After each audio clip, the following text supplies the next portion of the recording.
ఉత్తప్పుడేమో అగో ఇగో అని తప్పించుకుంటారేమో అని ఓట్ల ముంగట అడిగితే లీడర్లు ఎమ్మట్లనే షిటికల చేస్తారు ఏ పనైనా అని. అందుకనే ఓట్లు వచ్చినప్పుడే ఏమేమా సంగతి అని పోరాటాలకు తయారవుతారు చాలా మంది. అట్లా ఇప్పుడు ఢిల్లీలో రైతుల పోరాటం సాలయ్యింది.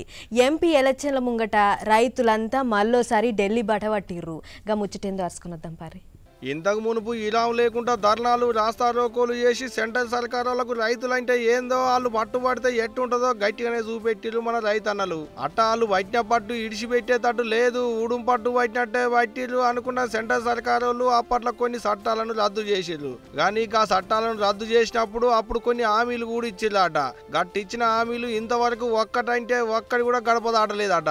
అందుకనే ఏడికైతే ఆడికే అయిందని మల్లోపాలి రైతన్నలు ఢిల్లీ పొలిమేరల కాలు మోపే తందుకు తయారయ్యారు. ఇక రైతులు యుద్ధానికి వస్తే ఎట్టుంటదో ఎరికే కదా.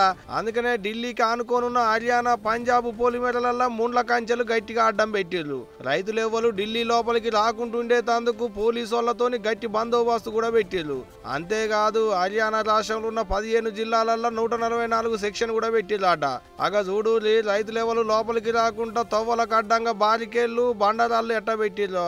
కొన్ని దుక్కులనైతే ఇగో ఇట్ట ఏకంగా సిమెంట్ దిమ్మెలు పెట్టిర్రు, ఇనుప కంచెలతోని ఫెన్సింగ్ వేసిర్రు. ఈ గిట్టనే ఉంటే గోడలు కూడా కట్టేటట్టే ఉన్నారు చూస్తుంటే.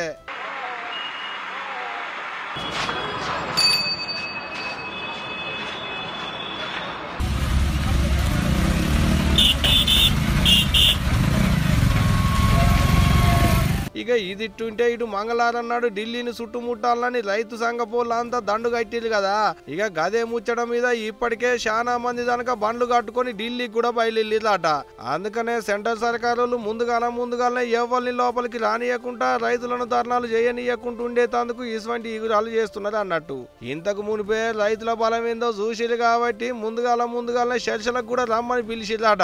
మరి చూడాలే గల చర్చలు ఎట్టయితే సెంట్రల్ సర్కారు రైతులకు ఇస్తామన్న హామీలు తీరుస్తారా లేకుంటే రైతుల పోరాటమే ఈగింత ముందర పడుతుందా అనేది. ఇక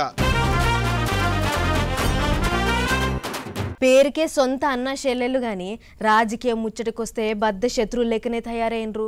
అన్న మీటింగ్ పెడితే చెల్ల మీద ఈర్స్కవాడు, చెల్ల మీటింగ్ పెట్టిన కాడల్లా అన్నకు సూటి పెట్టుడు. ఇట్లా అన్న మీద షర్మిలక్క మాటలు బాణాలేస్తుంటే జగన్ అన్నకు దేవుడిచ్చిన చెల్లె రోజక్క ఊకుంటదా? షర్మిలక్కకు సురుకులు పెడుతుంది. ఈరోజు కాంగ్రెస్ లో చేరి వైఎస్ఆర్ ఆత్మని క్షోభించే విధంగా చేసింది.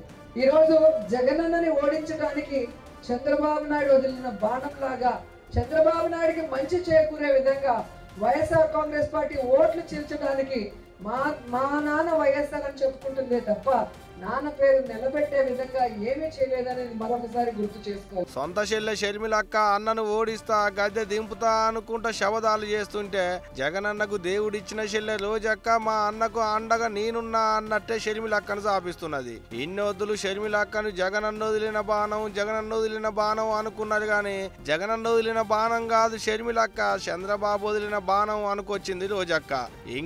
ఇంకేమన్నదో ఈ నొలి. నిజమైన రాజన్న బిడ్డ జగనన్న మాత్రమే. తన తండ్రి పేరు ప్రతి ప్రజల గుండెల్లో జీవితాంతం గుర్తుండే విధంగా ఆయన ఆశయాలకు తగ్గట్టుగా ఆయన కోరుకున్న విధంగా పేద ప్రజలకి ఈరోజు పని చేస్తూ వైఎస్ఆర్ పేరు మీద పార్టీ పెట్టి ఎన్ని కష్టాలు, ఎన్ని అవమానాలు, ఎన్ని తప్పుడు కేసులు పెట్టి జైల్లో పెట్టినా కూడా ఏ రోజు పారిపోలేదు. ఆగనాట నిజమైన రాజన్న బిడ్డ జగనన్నేనాట. మీటింగులో షర్మిలక్క మాట్లాడుకుంటా పులి కడుపుల పులే పుడుతుంది, రాజన్న బిడ్డగా నేను వచ్చిన రాజన్న రాజ్యం తెస్తానని చెప్పానుండే కదా. ఇక ఇప్పుడు గదే ముచ్చడం మీద పులి కడుపున పులే పుడుతుంది, రాజన్న బిడ్డ జగనన్నే అన్నట్టే చెప్పుకొచ్చింది రోజక్క. ఇంకేమన్నదో ఈ నూరి. ఏ రాష్ట్రాన్ని కాంగ్రెస్ విచ్ఛిన్నం చేసిందో, ఏ కాంగ్రెస్ అయితే రాజశేఖర్ రెడ్డి గారు చనిపోయాక ఆయన పేరుని ఎఫ్ఐఆర్ లో పెట్టిందో, ఏ కాంగ్రెస్ అయితే ప్రత్యేక హోదా లేకుండా ఈరోజు ఆంధ్రప్రదేశ్ ని సర్వనాశనం చేసే విధంగా విభజన చేసిందో అలాంటి కాంగ్రెస్ లోకి జాయిన్ అయ్యి ఈరోజు జగనన్న మీద మన మీద విషం చెమ్మటం మీ అందరూ కూడా గమనించాలి. ఇగో ఇట్ట ఓకెళ్ళ జగనన్న గురించి గొప్పలు చెప్పుకుంటూనే ఇంకో రోజు షర్మిలక్కకు సూరికలు పెట్టింది రోజక్క. పంకపాటి సర్కారును ఓడించేతందుకే వాళ్ళ నాయన పేరు చెప్పుకుంటుంది అన్నట్టే సాపిచ్చింది రోజక్క. తిరుపతిలో పెట్టిన ఒక మీటింగ్ లో సొంత చెల్లె లేకుంటేంది, దేవుడిచ్చిన చెల్లెను నేనున్నా జగనన్నకు అన్నట్టే మాట్లాడుకొచ్చింది. ప్రతిపక్ష పోలేమో జగనన్న వదిలిన బాణం అంటున్నారు, పంకపాటి వాళ్ళేమో చంద్రబాబు వదిలిన బాణం అంటున్నారు. ఎవరు వదిలిన బాణం అనేటి ముచ్చట ఆటంక గాని మరి చూడాలేక బాణం అడు తిరిగి ఇటు తిరిగి ఓట్ల నాడికి ఎవరు కూర్చుకుంటుందో. ఇక ఓట్లు దగ్గర పడుతుంటే ఏపీల లీడర్ల ప్రచారాలు వేడి మీద నడుస్తున్నాయి. నిప్పు కొరకాసు మీద ఉప్పు రవ్వేస్తే చిటపట అన్నట్టే మీటింగ్లు పెట్టి పడని పార్టీలను సాపిస్తుర్రు. అట్లా లోకేశం అన్నైతే గీ నడుమ యాత్రల మీద యాత్రలు చేసుకుంటా పోయిన కాడల్లా పవుతూ జగన్ సార్ను 2 చేతులతోని సాపిస్తుండు. ఇక అట్లా చిన్నబాబు శంకరావం యాత్ర ఎట్లయిందో చూద్దాం పారోసారి. ఉత్తరాంధ్ర ఊపే వేరు. ఉత్తరాంధ్ర అంటే ఒక విప్లవం. ఆ విప్లవం ఈరోజు మొదలైంది. తాడేపల్లి కొంప గేట్లు బద్దలయ్యే రోజులు తొందరలో రాబోతున్నాయి. అది ఒత్తుడుతోనే ఉత్తరాంధ్రని ఉప్పిన లెక్కనే లేపేటి ఇగిరం చేయబోయిండు చిన్నబాబు. ఉత్తరాంధ్ర అంటేనే విప్లవం అనుకుంటా పబ్లిక్ ను సర్కారాల మీదకి ఉసుగొలిపినట్టే మాట్లాడుకొచ్చిండు. ఇంకా ఇంకేమన్నాడో ఈనులి. సిక్కోలు అనగానే నాకు సింహం గుర్తొస్తుంది. ఒక్కొక్కరిలో ఒక సింహం నాకు ఈరోజు కనపడుతుంది. సిక్కులు అనగానే చిన్నబాబుకు సింహమే యాదికొస్తుందట. తెలుగు తమ్ముళ్ళు ఒక్కొక్కరు ఒక్కో సింహం లెక్కనే కానొస్తున్నారు అన్నట్టే చెప్పుకొచ్చిండు చిన్నబాబు ముచ్చట్లు. ఏమో అనుకున్నాం గానీ రాజకీయంలోకి వచ్చినాక చిన్నబాబు కూడా బాగానే నేర్చుకున్నాడు కదా మాటలు. ఇంకేమన్నాడో ఇనులిగా. ఈ జగన్ కి 2 బటన్లు ఉంటుంది. బల్ల పైన ఉన్న బులుగు బటన్, బల్ల కింద ఎర్ర బటన్. బల్ల పైన బులుగు బటన్ నొక్కుతాడు, అకౌంట్ లో 10 రూపాయలు పడుతుంది. అదే క్షణం బల్ల కింద ఎర్ర బటన్ నొక్కుతాడు, 100 రూపాయలు ఉష్యం పోతుంది. ఎట్లా పోతుందో చెప్పాలి కదా. కరెంటు ఛార్జీలు 9 సార్లు పెంచి బాధుడే బాధుడు. ఆర్టీసీ ఛార్జీలు 3 సార్లు పెంచి బాధుడే బాధుడు. ఇంటి పన్ను, చెత్త పన్ను, అన్ని పన్నులు పెంచి బాధుడే బాధుడు. రేపో మాపో వాలంటీర్ వాసి వస్తాడు, ఒక గొట్టం తీసుకొచ్చి ఉఫ్ అని ఊదమంటాడు. ఎవ్వరు ఊదతండి. ఊదితే అమ్మాయింత గాలి పీల్చుతున్నా అని గాలి పైన కూడా పన్నేస్తాడు ఈ జగన్. ఇగో ఇట్ట సైకిల్ పార్టీ లీడర్లను ఎంటేసుకొని పోయి శంకరావం యాత్ర చేసుకుంటా సర్కారుల మీదకి దుబ్బెత్తి పోసిండు లోకేశం బాబు.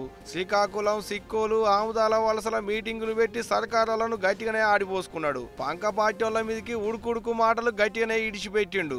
ఇగో ఇట్ట ఓ దిక్కు పెద్ద బాబు రారి కదిలి రారి అనుకుంటా తెలుగు తమ్ములను ఎంబడేసుకొని తిరుగుతుంటే ఇటు చిన్నబాబు శంఖం ఊదుకుంటా శంకరావం యాత్ర చేస్తున్నాడు. అటు పొత్తుల ఎత్తులేసుకుంటా పవనాలు సారు ఆయన తరీకలు ఆయన గట్టిగానే జన సైనికులు పోగు చేసుకుంటున్నాడు. వీళ్ళు జాలదన్నట్టు అటు పువ్వు పార్టీ వాళ్ళు, ఇటు షెయి పార్టీ తరపుకెంచి షర్మిలక్క అంతా కలిసి పంక పార్టీ వాళ్ళ మీదకి దండు కట్టినట్టే చేస్తున్నారు. మరి ఓట్ల నాడికి ఎట్టుంటదో ఏమైతుందో గానీ ఏపీల లీడర్ల రూబడైతే చిన్నగా లేదు పోండ్రి.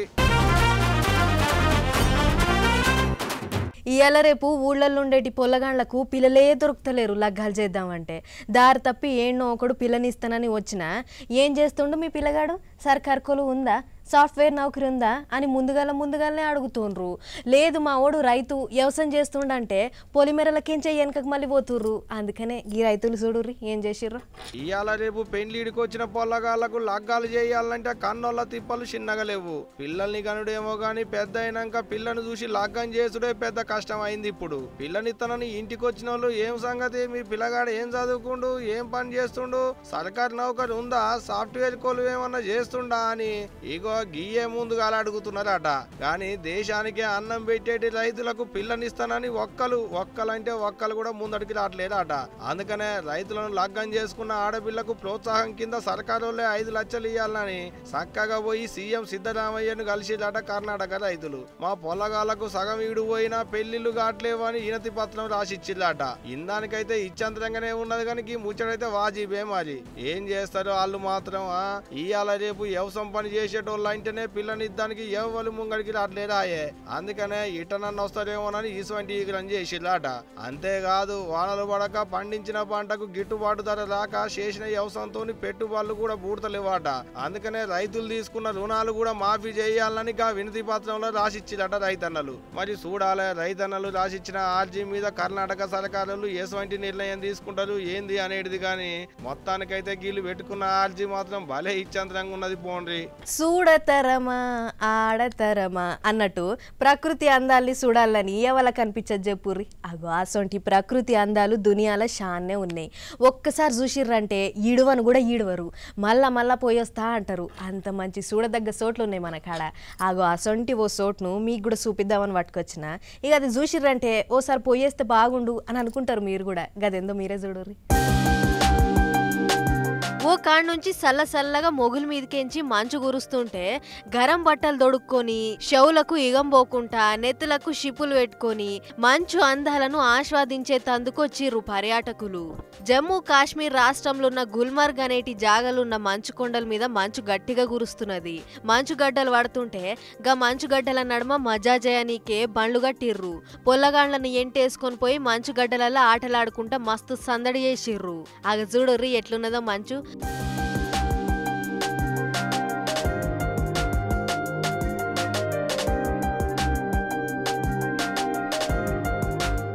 చూసిర్రా తెల్లటి పాలనూరుగా సొంటి మంచు ఎంత చూడసక్కదనంగా ఉందో. అటుగా చెట్లకెళ్ళి చూస్తుంటే గా చెట్టుకు ఆకుల మీద రాలిన మంచును చూసేతందుకు రెండు కళ్ళు సాల్తలేవు కదా. గా మోపున ఈగం పడుతుంటే కూడా గరం బట్టలు వేసుకొని బర్పు బండల నడుమ ఆటలాడుతుర్రు, ఐస్ స్కేటింగ్లు చేస్తుర్రు. గుంజుడు బండ్ల మీద ఆడోళ్ళు కూసుంటే తాళ్లు పట్టుకొని మొగోళ్ళు గుంజుతుర్రు. ఇగో గీ అక్కని చూడుర్రి, కొడుకును సంకనెత్తుకొని బండి మీద కూసుంటే తాళ్లు పట్టుకొని ఇంకొక ఆయన గుంజుతుండు. ఇగో గీడ చూడుర్రి, ఆల్మగల్లిద్దరు వాళ్ళ కొడుకుతోని మంచి గడ్డలతోని ఆటలాడుతుర్రు. ఇగో గీ అన్నకు అంగిలకు పోయినాయో బర్పు గడ్డలు, ఇంకేమైనా అయ్యిందో గాని చూడుర్రి ఎట్లా జతల తీస్తున్నాడో. ఇట్లా పర్యాటకులు మంచు అందాలను చూసి మస్తు మురిసి ముప్పందు అయ్యిర్రు. నెత్తురు గడ్డలు కట్టేటి ఈగంలా పొల్లగాండ్లను వేసుకొని పోయిర్రు. జర్ర పైలంగుండుర్రి పబ్లిక్. ఏదేమైనా మంచు గడ్డలు మాత్రం పాల నురుగున్నట్టే భలే ముద్దుగున్నాయి కదా. మొత్తానికైతే ప్రకృతి అందమే అందం పొర్రి. తల్లి తండ్రి గురువు దైవం అంటుంటారు పెద్దలు. తల్లిదండ్రుల తర్వాత దేవుని కంటే గొప్పోడు గురువు అని అంటుంటారు. అట్లా చిన్నతనాన విద్యాబుద్ధులు చెప్పిన గురువు రుణం తీర్చుకోవాలని చాలా మంది అనుకుంటారు. అందరికేమో కానీ గీలకైతే గా భాగ్యం కలిగిందబ్బా. కంటే కూతుర్నే కనాలని అంటుంటారు కానీ కన్న బిడ్డలకు లగ్గం చేయలేక చాలా తిప్పలా పడుతుంటారు అమ్మ నాయనలు. కట్నాలు కానుకలు ఇయ్యలేక కంట నీరు పెట్టుకుంటుంటారు.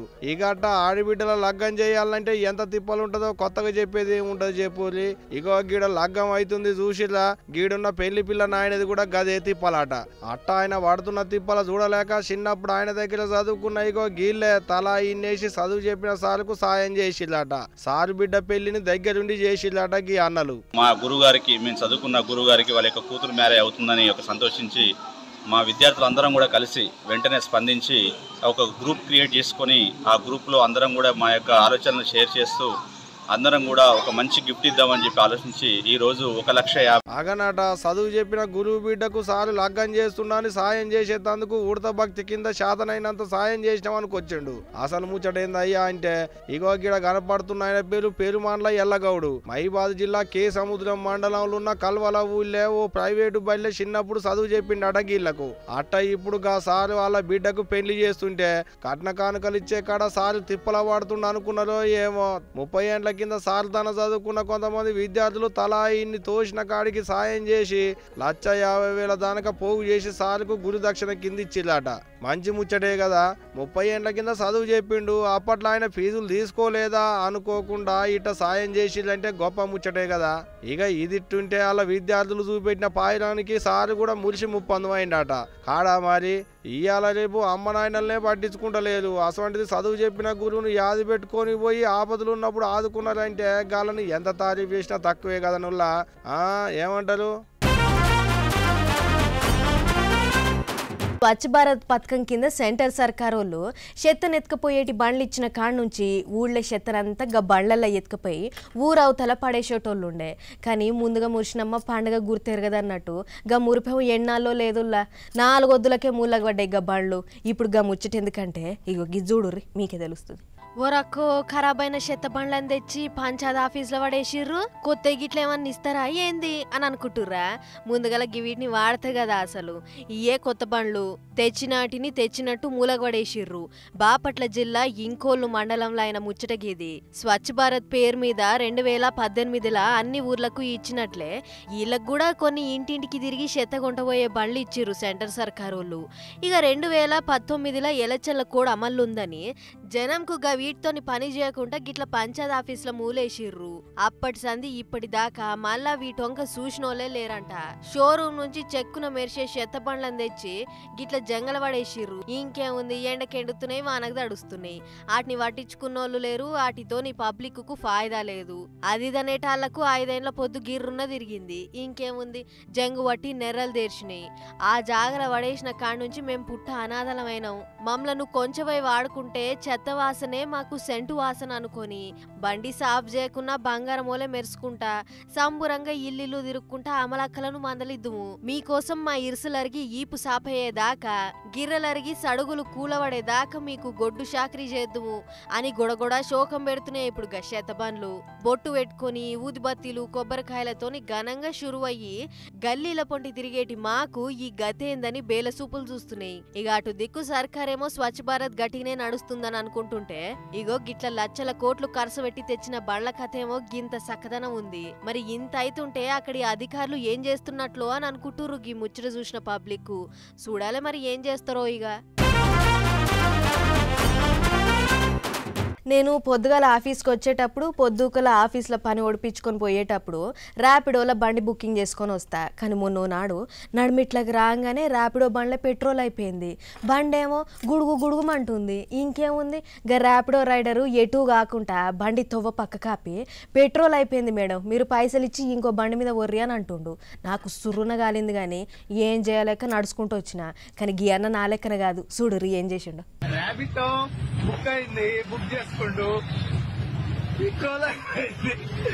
పెట్రోల్ అయిపోతే ఇలా దిగుతలేడు, ఆయన చూసుకొని పోతుండు. చూడండి ఆగో చూసిరా, పాపం పెద్ద ఆయనకేమో అయినట్టున్నది కదా. అంగుకు అంబులెన్స్ రాలేదా ఎట్ట? పాపం ఎవరో పుణ్యాత్ముడే ఉన్నాడు, బండి మీద కూసబెట్టుకొని నెట్టుకొని పోతున్నాడు అనుకునేలు. అట్టనే అనుకున్నదా అంటే గా బండి మీద కూర్చున్నాడు మిమ్మల్ని సుతా అంబులెన్స్ ఎక్కిస్తాడు సుమా. ఒంట్లో మంచిగా లేక బండి మీద కూసోలే, ఒళ్ళు బలుపెక్కి కూసున్నాడు. అవు గా బండి నూక్కుంటా పోయేట ఆయన ర్యాపిడో రైడరు, బండి మీద కూసున్న ఆయన కస్టమరు. అసలు ముచ్చట ఏందయ్యా అంటే ఒక ఆయన ర్యాపిడో బండి బుకింగ్ చేసుకున్నాడు. అట్ట బుక్ చేసుకుంటో లేదో ఇట్ట ఎమ్మట్లనే బండి వచ్చింది. మంచిగా బండి మీద కూర్చొని సెల్ ఫోన్ ఒత్తుకుంటా ఇంటికి పోవచ్చు అనుకున్నాడు కావచ్చు. అంతలోనే నడిమిట్లకు పోగానే ర్యాపిడో బండి గుడుగు గుడుగు అనుకుంటా గుడుక్కున ఆగింది. ఇంకేముంది, నడిమిట్ల దింపితే నేనెట్ట పోవాలి, నడు, నేను ఎక్కడి దానిక బుకింగ్ చేసుకున్నానో అక్కడి దానిక తీసుకుపోయి నన్ను దించు అన్నట్టే అట్టనే బండి మీద కూర్చొని ర్యాపిడో రైడర్ తోని బండి నూకిచ్చిండకి మోతవాలి. అగ చూడు రే, పాపం ఆయన బండి మీద కూర్చుంటే సెల్ ఫోన్ ఒత్తుకుంటా ఎంత పురుసత్తుగా బండి మీద కూర్చున్నాడో. ఇంతకు ఎక్కడైందో చెప్పలేదు కదా. ఎక్కడనో కాదులా, మన హైదరాబాద్ పట్నంలో అయింది ఇచ్చంతరాల ముచ్చట. ఇట్ట గీ ముచ్చటని రోడ్డు మీద వాళ్ళ వెనకంగా వచ్చేటోళ్ళు వీడియో తీసి సోషల్ మీడియాలో ఇడిచిపెట్టేటాళ్ళకు పొట్టు పొట్టు తిరుగుతుంది ఇప్పుడు ఈ వీడియో. ఇక గాదాన్ని చూసినాక నువ్వు సూపర్ బ్రో అనుకుంటా కొంతమంది కామెంట్లు రాసుకొస్తుంటే, అది కాకుంటే ఇంకో బండి బుకింగ్ చేసుకోవాలి. అంతేగాని పాపం గట్ట తిప్పల పెరుడు ఏమన్నా మంచిగా ఉన్నదా? గై మదం ఎక్కిన శాస్త్రాలు కావా అనుకుంటా ఇగింత మంది కామెంట్లు రాసుకొస్తున్నారు నెట్ అన్నలు.